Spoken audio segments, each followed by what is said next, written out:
Yo. So, right now it's just past 6 a.m. here in the Hollywood Hills, California, in case you didn't notice. And by the time I upload this video, I will have hit 2 million subscribers. And there's a reason why I never made a video for 1 million subscribers and I'm making one for 2. And by the end of this video, you'll understand why 2 million means a whole lot more to me than the first one. But there's a reason why I'm sitting down and I'm making this video, and there's just a bunch of shit that I want to get off my chest and a bunch of shit that I want everyone to know, and more so the new people who have subscribed to me over the last few months since I moved out here. Sorry, I'm kind of in my feelings right now. It's been a really hectic week. A lot of really dope shit has happened and some not so dope shit has happened. I guess I'll just go ahead and say this right now. I want to dedicate this video to my dad. Dad, if you're watching this, I hope you get better soon. And I love you so much, and life is gonna get good, really good, really soon. I love you guys. I love all of you guys. I would not be anywhere near where I'm at right now if it wasn't for you. This plane. Off. If you guys didn't see my tweets, I got so much good feedback. I don't want anybody to feel sorry for me, and that's not at all what this video is about. But my dad's in the hospital right now. He's not a hospital kind of guy. He avoids hospitals at all costs. He's not one to sit in the hospital. So when I heard that he was in there, he's diabetic. He's run into some serious complications over the last 6 months. He's doing a lot to turn it around, and before all this happened, the last I heard, he was doing really good, and this kind of just hit us all by surprise, and it really sucks. It really sucks to see my stepmom worried and sad. It sucks to see my little brother worried and sad, and it just kills me inside to think about my dad, because he's such a tough bastard. I hate the thought of him being scared or worried or having any sort of like negative emotion. Without making this video too much about that, I just want to say absolutely dedicated to him. I fucking love you so much. Okay, now that that's out of the way, I can get into it. So let me take you guys back to day one. Day one until I was about 22 years old. I lived in Lowell, Massachusetts. Shout out Mill City,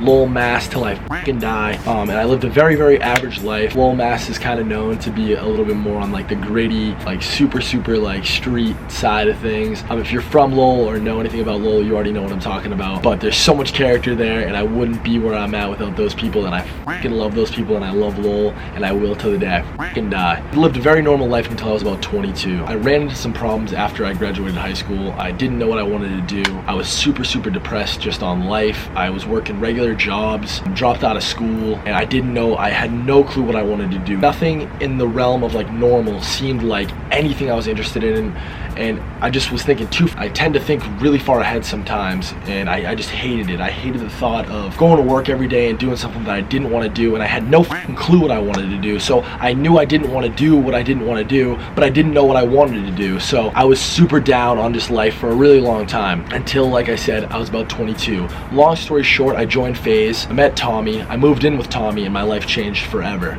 I started traveling the world. I went from going to Disney World twice in my life, being on a plane a couple times, to being on a plane every month, traveling all around the world, meeting a whole bunch of new people, and just loving my f***ing life. Everything was so good. I went from very average and super down on life to being on top of the world, being high on life every day, and it was the best feeling ever. I couldn't see a world where I wasn't going to be happy. I fully believed in the vision. I fully believed in what we were doing, and I was so excited to live this life. We convinced G Fuel to move me, Tommy, and then a few other FaZe guys into a house in New York, and that was the biggest accomplishment I had ever made at the time. I couldn't believe it. I couldn't believe that I went from not knowing how I was going to even move out on my own to living with Tommy, and that was fucking awesome. Traveling the world, that was awesome. To living in my own house with my family, with my FaZe family. Lived there for about a year and a half. It was the best. It's still to this day some of the best days of my life. Those people, they will always be my family. I will always love you guys so much.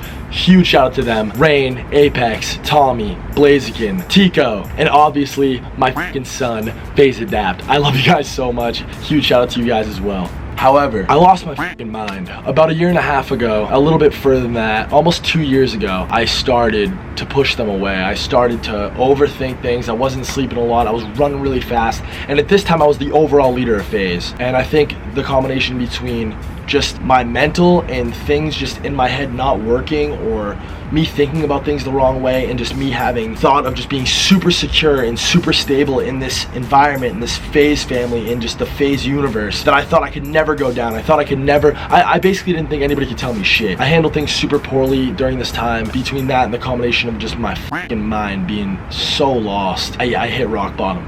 I went from here all the way down there, and it was the worst part of my whole life. To make a long story short, I'm just gonna try to wrap it up in a few sentences. I went crazy in February of 2016, and I lost my fucking mind, and I pushed all these guys away. Long story short, I got myself submitted to a mental hospital.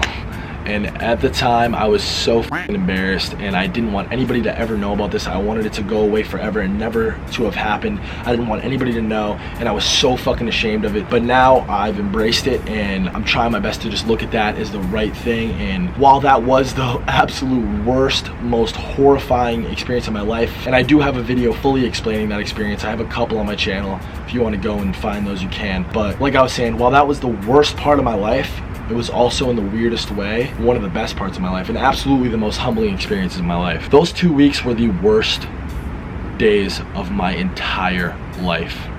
It was the scariest, most f***ed up experience of my life. I was trapped in a hospital for 2 weeks in New York while my family was in Boston. I had no access to any phones. I had no idea what was even going on. I went from being on top of the world, having millions of followers, having people worship the ground I walk on, which is stupid, by the way. I'm a fucking rat. You guys shouldn't. I mean, I'm just a regular good old rat. But my head was up here. All of a sudden I was fucking bam, all the way down there. And it me up. It f***ed me up so much worse than you guys could ever know. And it didn't stop there. It didn't stop in those 2 weeks. I got out of that hospital, and I thought everything was gonna go back to normal. I thought I could say I'm sorry, and go back to the FaZe house, live there, and continue on the mission and keep crushing it with those guys. But that's not how it went at all. Those guys distanced themselves from me, and with good reason. Please, again, my relationship has never been better with the FaZe guys, and please don't go and talk shit or anything like that. It's not like that. I'm the asshole in the situation, 100%. But they distanced themselves from me. They didn't want me to live with them anymore, and I was stuck back in Lowell, Mass. And while I love them and I love my family, it was so embarrassing, and it was so hard to face my parents every day. Having them go from bragging about me every day to everybody to just not knowing what the happened and just looking at me in such a weird way, it crushed me. It crushed me every single day. I couldn't even leave my room. I couldn't get this out of my head. I was dreaming about it every night, thinking about it every single second of every single day. I was so low. I didn't even want to live anymore at certain points of this. And I know what I just said is super serious, but that's truly how I felt. I didn't know if I was ever gonna bounce back from this. I felt so small and so low and so lost, and I felt like just overall, more than anything else, just a fucking absolute failure. It took me a couple months, but I broke past certain mental barriers, and the first one I broke past was, okay, you know, I gotta accept the fact of what's going on, and I gotta get the out of my parents' house. So I got an apartment with a few of my friends that I grew up with, and that was better. That was better. I was living around these guys, and to them I was still high up there. You know, I had all these followers, and I accomplished all these things that everyone the whole way up was telling me, dude, I'm so happy for you. I can't believe you're doing this. Like, we're all so proud of you. Like, we all look up to you. And they still treated me like that, and I'm super, super grateful for that, because it definitely aided me in pulling myself out of this whole situation. And I lived that life for a while. I took it slow, and mind you guys, my head during this was like, it was such an internal struggle for me. And I don't want anybody to feel bad for me, but like, it was so hard to pull myself out of this. I didn't think that it was possible for me to do it, but I tried to hold on to any sliver of hope I could, and I knew what I wanted. I wanted to live in LA, and I wanted to live with people who created content, and I wanted a great girlfriend, and I wanted fans again, and I wanted to just grind again and come up with ideas and see those through and just work. And I wanted to have a purpose and a place in life. And finally, I did it. I built myself up, found the right people to get this house with out here. I made the move, and it was so fucking scary, but I did it, and I did it all by myself. I came out here alone. I didn't have the FaZe guys. I didn't have anybody. I came out here by myself with the hope and the dream of being one of the biggest people on the internet and doing all these crazy things and seeing out all my ideas and making all my dreams come true. And I can honestly say I did it. I fucking did it. And here I am right now. And so we come back to why. Why 2 million? Why is 2 million so important to you? Those first million subscribers, I posted videos here and there, right? I didn't really take it seriously. I didn't really care to be big on YouTube, right?